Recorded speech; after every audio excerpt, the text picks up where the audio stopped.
And then the Father, the Son, the Holy Spirit. Angel of God, my guardian there, to whom God's love, who meets me here, ever this day, is at my side, to light and guide, to roll and guard ever. And in the name of the Father, the Son, and the Holy Spirit. Amen.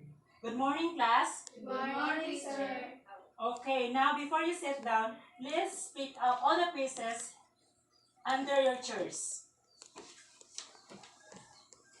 Okay, class, you may now take your seats. So now, before we go on to our discussion, let's have first an attendance.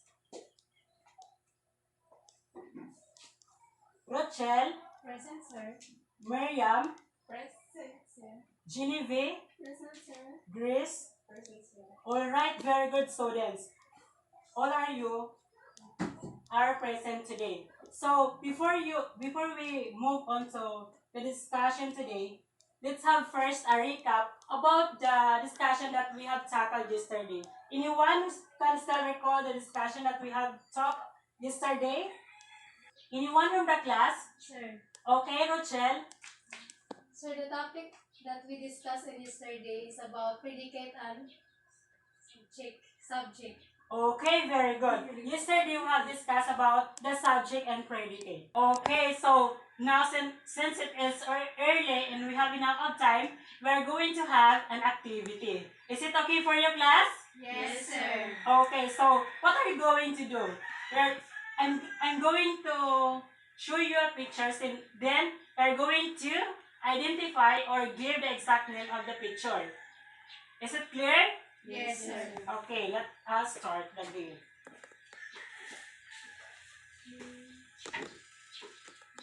What's this class? House. Okay, very good. How about this one? Pencil. Okay, that's correct. It's a pencil. How about this one? Flowers. Okay, that's correct. It's a flowers. How about this one? It's a boy. Okay, very good, Rochelle. It is a boy. How about this one? Girl. Baby girl. Correct. It's a girl. How about this? Bag. Yes, that's correct. It's a bag. Okay, so that's all. Okay, class, how did you find the activity? Okay, class, based on our activity, who can guess our topic this morning? Okay, Grace. I think, sir, our topic for today is about things and person. Okay, very good, Grace. You have an idea. So today, we're going to discuss about nouns. So, what are nouns? What is noun? Nouns is a name of person, place, things, animals, and event. So, now, all people around us have names like Grace, Genevieve, Miriam, Rochella. They are what? Names of person. Okay, very good, Rochelle. They are names of person. Okay, now you can give me an example of noun that pertains to the names of person. Okay, Miriam. Teacher. Okay, very good. Teacher is an example of noun that pertains to the name of. Person. Okay, very good, students. Another. Rochelle. Sir, doctor. That's correct. Doctor is also an example of noun that pertains to the name of person. Another. Grace. Engineer. Correct. Engineer, also an example of noun. Now, all places around us have also names like Katbalogan, Barayong, Muchong, beach, school, and churches. Now can give me another example of nouns that pertains to the name of places. Anyone? Okay, Genevieve. Kalapi. Okay, that's correct. Canopy is an example of noun that pertains to the name of Places. Okay, very good. Now let's move on. Let us move on to things. All things around us have also names. Am I right? Yes, sir. Now can give an example. Sir. Okay, Rachel. Table. That's correct. Table is an example that pertains to Things. things. Nouns that pertains to things. Another. Okay, Miriam. TV. Okay, that's correct. Anyone? Genevieve. Notebook. Correct. Notebook is also an example of noun that pertains to Things. things. Very good. Now, animals around us have also names like cat and dog. Okay, now you can give me an example or another example of noun that pertains to an animal. Sir. Okay, you Rachel. Horse, sir. Okay, very good. That's correct. Another. Sir. Genevieve. Pig. Correct. Pig is also an example of noun. Miriam. Octopus. Correct. Octopus is also an example of an animal a noun that pertains to an animal. Grace, you have an idea? You're raising your hands. Snake, sir. Okay, very good. Snake is an example of animal of noun that pertains to an animal. Now, events that we celebrate have also names. Like what, children? Sir. Okay, Rachel. Birthday. That's correct. Birthday is an example of noun of an event. Another. Sir. Okay, Genevieve. Fiesta. Okay, that's correct. Fiesta is one example of noun that pertains to. Event. Okay, very good, children. Another. Okay, Miriam. Anniversary. That's correct. Anniversary is an example of noun that pertains to event. Grace, you have an idea? No, sir. Okay. So, class, have you understand? Yes, sir. Okay, class, all of the examples that you gave to me are all correct.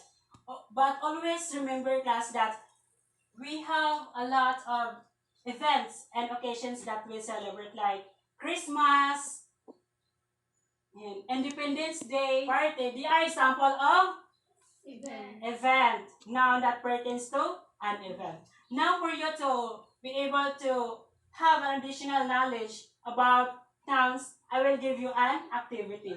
Is it okay for your class? Yes, sir. Okay, so here's your activity.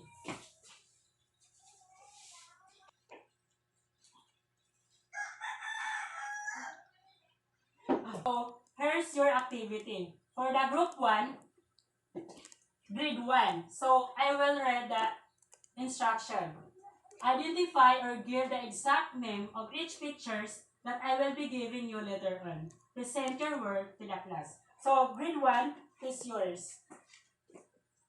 For the grade 2, list down at least 5 names of person, place, things, animals, and events.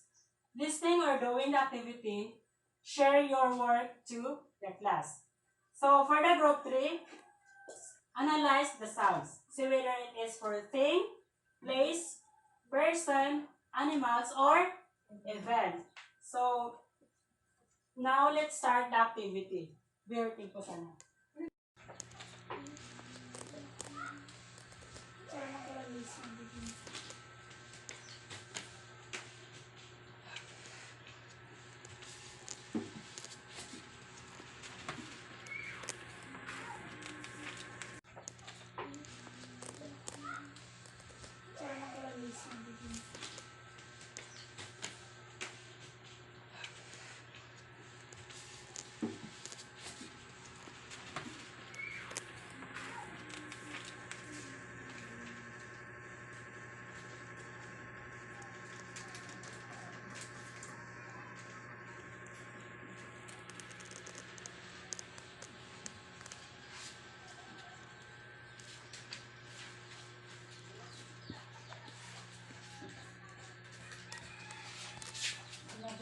Class, have you done answering your activity?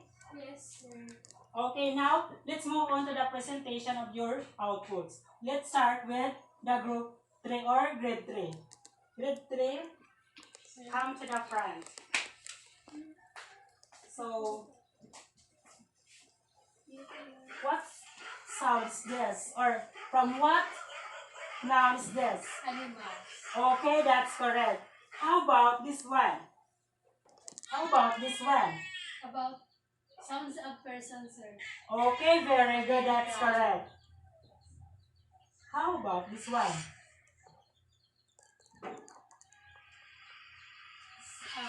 Things. Okay, very good.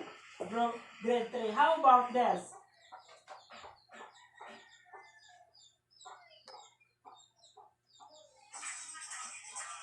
Event. Okay, very good. Grade 3. So, class, let us have a clap to grade 3. So, now let's move on. Okay, grade 3, group 3, you may now take yourself. So, now let's move on to grade 2. Grade 2, present your work in front of the class. Person, Joy, Dan, Hans, Bear, Ida,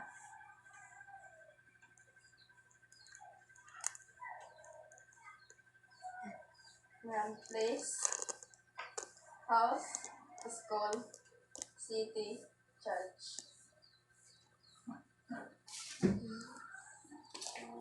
America. And animals, cow, bird, zebra, fish, and frog. An event, program, graduation, class, vacation, and party. Okay, very good, grade 2. Let us give here a clap of applause. Now, let's move on to grade 1. Church, dog, hat, sun, rat. Okay, very good, group 1. Thank you, children. You're so very participative and very active today. Did you get it? Did you get it, class? Yes, sir. Okay, again, what is noun? Okay, Rochelle.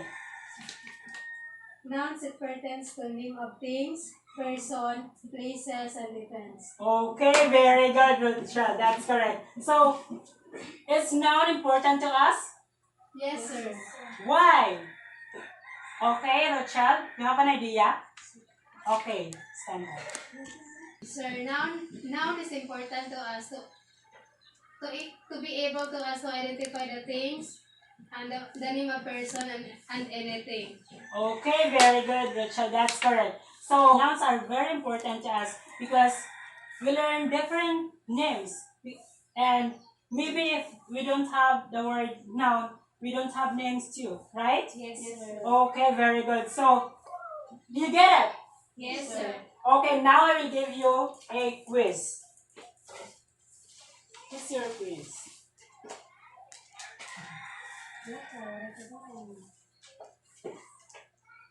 Okay, class, listen and I will read the directions. For grade 1, list down the names below to the classification, whether it is a person, place, things, animals, or an event.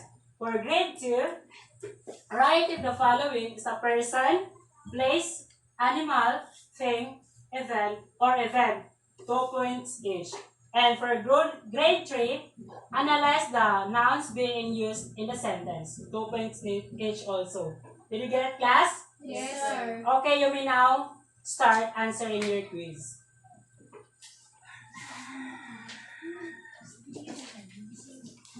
Yes po. Lego. Pasa ko na siya.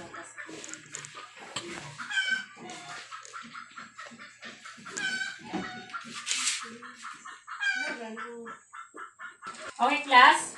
Have you done answering your quiz? Yes, sir. Okay, you may now pass your your papers.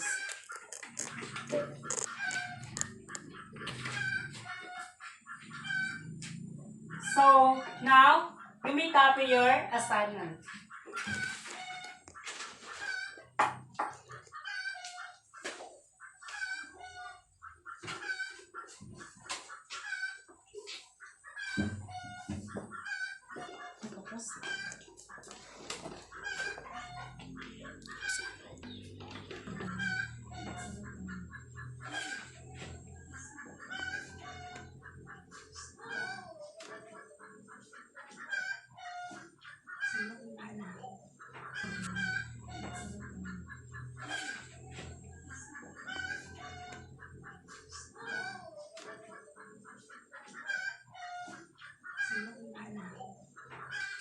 Okay, class, are you done? Yes, sir. Okay, so that ends our discussion for today. So, class, you may now go home. Goodbye, class. Goodbye, sir. Okay, keep safe, everyone.